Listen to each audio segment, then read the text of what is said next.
Hello, good morning, students of class 10th. VCAM India is here and you are welcomed in orientation. Students, today we are going to talk a very important and interesting story of your course syllabus that is known as The Midnight Visitor. The Midnight Visitor. Yes, I am talking about The Midnight Visitor. This is the story of a top secret agent that is known as Ossibel.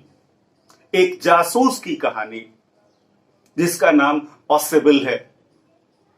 Ausable देखने में मोटा है, थोड़ा लेंदी है, थोड़ा भोदू type का है, लेकिन दिमाग से बहुत शार्प है, बहुत तेज है और बहुत चौकन्ना है और बहुत शार्पनेस से अपना काम करता है। वो ऑसेबल की ये स्टोरी बड़ी इंटरेस्टिंग है और आप इसे ध्यान से सुने। ऑसेबल फ्रांस के एक होटल में है, 6th फ्लोर पर एक छोटे से कमरे में बंद है और एक टॉप सीक्रेट डॉक्यूमेंट का, एक टॉप सीक्रेट रिपोर्ट का इंतजार कर रहा है।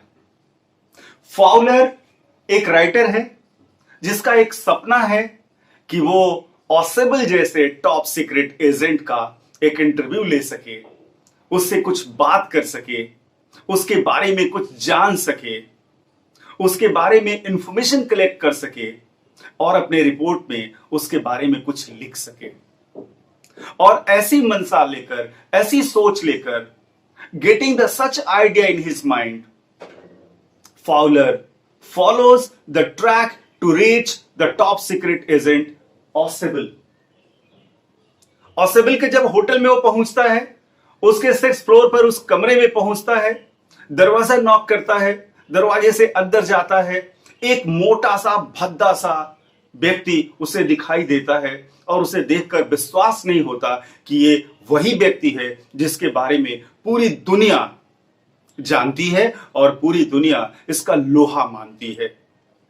इसके जासूसी की कहानियां चारों तरफ विख्यात हैं।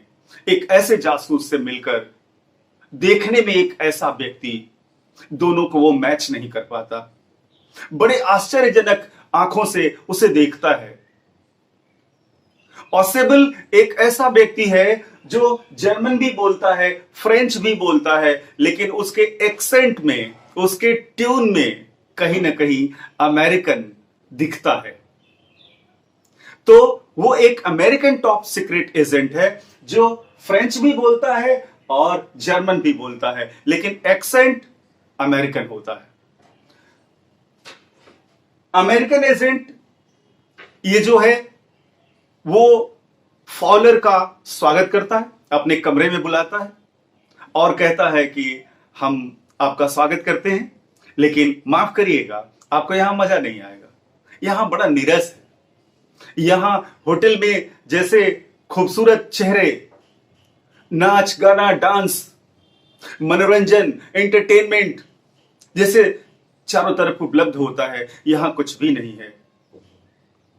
यहां सीरियसनेस है, यहां एंटरटेनमेंट नहीं है।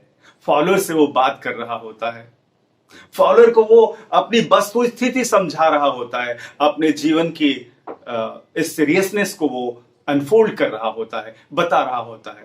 इसी बीच होटल में पर्दे के पीछे से एक व्यक्ति हाथ में गन लिए, हाथ में एक पिस्टल लिए सामने आ जाता है और वो अपनी पिस्टल ऑसेबल की तरफ कर देता है और उससे कहता है कि वो टॉप सीक्रेट रिपोर्ट कहां है। उसको बड़ी घबराई हुई नजरों से, उसे बड़े ध्यान से घूरते हुए ऑसेबल देखता है और देख के कहता है, मैक्स। अर्थात ऑसेबल उसे जानता है। मैक्स एक अगला कैरेक्टर आता है इसमें, और मैक्स जो है वो भी एक सीक्रेट एजेंट है, लेकिन वो किसी दूसरी एजेंसी के लिए काम करता है, किसी दूसरे देश के लिए काम करता है। और वो कहता है कि वो सीक्रेट रिपोर्ट हमें दे दो। मेरे हाथ में वो टॉप सीक्रेट रिपोर्ट जो न्यू मिसाइल्स के बारे में है, वो मेरे हाथ में ज्यादा महफूज रहेंगे इन कंपैरिजन टू योर्स।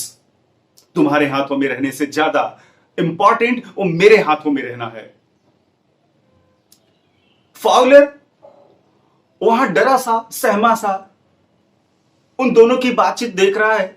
एक के हाथ में गन है, दूसरा निर्भीक की तरह खड़ा है, उसे गन से डर भी नहीं लग रहा है। वो आराम से जाके अपने आर्म चेयर पर बैठ जाता है।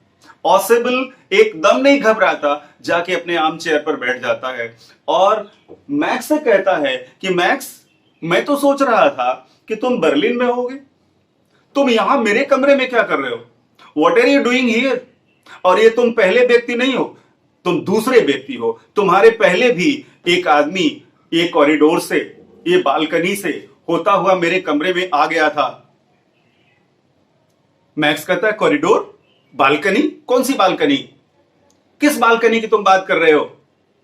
ऑसेबल खिड़की की तरफ इशारा करता है, कहता है कि ये बालकनी, तुम्हें पता नहीं है कि ये बालकनी एक दूसरे रूम से जुड़ी हुई है और तुमसे पहले 1 महीना पहले एक व्यक्ति इस बालकनी से होता हुआ मेरे कमरे में आ गया था। मैंने होटल से इसकी शिकायत भी की थी और होटल वालों ने कहा था कि मैं इसे चोक कर दूंगा, इसे बंद कर दूंगा, लेकिन आज तक वो बंद नहीं किए और तुम फिर उधर से इधर चले आए। यह बात सुनकर मैक्स थोड़ा सा परेशान होता है। वो कहता है, मैं नहीं जानता किसी बालकनी को, मैं किसी बालकनी से नहीं आया हूं। अर्थात ऑसेबल के कमरे में वो दरवाजे से ही आया है, बालकनी से नहीं आया है। बालकनी के बारे में अब उसे अब पता चला है। वो कहता है, टॉप सीक्रेट रिपोर्ट जो है वो तो मुझे दे दो, जो मिसाइल्स के बारे में है। ऑसेबल घबराता नहीं है। ऑसेबल कहता है कि अभी कुछ बोलता नहीं है, तब तक दरवाजे पे नॉक होती है। दरवाजे पे नॉक होती है तो वो थोड़ा मुस्कुराता है और मैक्स की तरफ देखकर पूछता है, आप क्या करोगे? What will you do now? आप क्या करोगे? मैक्स थोड़ा सा घबराता है और पूछता है, व्हाट हैपेंड? क्या हुआ? कौन है ये? कहता है, पुलिस होगी, चूंकि रिपोर्ट बहुत सीक्रेट है, मैंने पुलिस को इन्फॉर्म कर दिया था, कभी भी कुछ भी हो सकता है। तो पुलिस आई होगी पता करने के लिए। Is everything okay? क्या सब कुछ ठीक ठाक है? दरवाजे पर फिर नॉक होती है। कहता है, मैक्स तुम क्या करोगे? अगर मैं दरवाजा नहीं भी खोला तो दरवाजा खुला है, वो लोग अंदर आ जाएंगे और अंदर आ जाएंगे और तुमको देखेंगे तो तुमको शूट कर देंगे, तुमको गोली मार देंगे। What will you do now? Max थोड़ा सा घबरा जाता है और मैक्स घबरा कर सोचता है, अब क्या करूं? इसी बीच उसे याद आता है और वो पिस्टल उसकी तरफ तानते हुए, उसकी तरफ दिखाते हुए कहता है, ज्यादा चालाकी करने की कोशिश मत करना, मैं शूट कर दूंगा तुमको। और जब तक वो लोग आकर चले जाते हैं तब तक मैं बालकनी में रहता हूं और बालकनी से मैं फिर वापस आ जाऊंगा और रिपोर्ट में लेके जाऊंगा। ऑसेबल मुस्कुराता है और मैक्स अपनी पिस्टल उसकी तरफ किए हुए, उसकी तरफ देखते हुए, उसको धमकाते हुए, उसको चेतावनी देते हुए, वार्निंग देते हुए बालकनी की तरफ बढ़ता है, खिड़की की तरफ बढ़ता है। खिड़की के ग्रिल पर अपना पैर रखता है, एक पैर बाहर निकाल देता है और दूसरे पैर से अपनी बॉडी को मूव करते हुए ऑसेबल को धमकाता है, कोई चालाकी मत करना, उनको बता देना, उनको जल्दी से कमरे से भेज दो और उनके जाने के बाद मैं वापस आ जाऊंगा और वापस आके रिपोर्ट लेके जाऊंगा। अभी भी ऑसेबल कुछ बोल नहीं रहा, ही इज ओनली स्माइलिंग।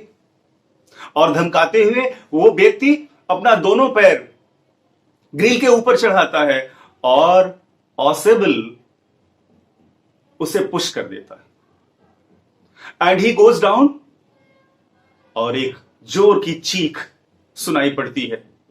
इसी बीच दरवाजा खुलता है और दरवाजे से होटल का वेटर ट्रे में कुछ पेय पदार्थ लेकर आता है।